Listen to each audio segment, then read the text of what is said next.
இது மட்டுமல்லாமல் விஜய் பிரச்சார வேன்ல இருந்து கைப்பற்றப்பட்ட சிசிடிவி காட்சிகள்ல விஜய்க்கு எதிராக பல தகவல்கள் அடங்கியிருப்பதாகவும் சொல்லப்படுது. இந்த அடிப்படையில தான் கரூர் சம்பவம் வழக்கு தற்பொழுது விஜய்க்கு எதிராக பயணித்து வருவதாகவும் தெரிய வந்திருக்கு.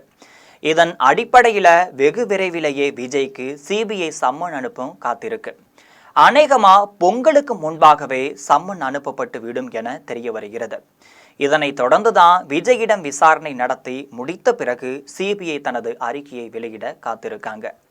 விசாரணை முடிவில் விஜய்க்கு எதிராக திரும்புமானால் உடனடியாக அறிக்கையை சமர்ப்பித்து சம்பந்தப்பட்டவர்களை வேகமாக கைது செய்ய வேண்டும் என முடிவெடுத்ததாகவும் சொல்கின்றார்கள்.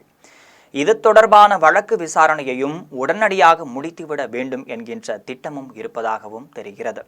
அந்த வகையில தான் புஸ்ஸி ஆனந்த், ஆதவ் அர்ஜுனா, தமிழக வெற்றி கழக தலைவர் விஜய் இவங்க 3 பேரும் கைது செய்யப்படும் சூழ்நிலை உருவாகலாம் என தெரிய வந்திருக்கு.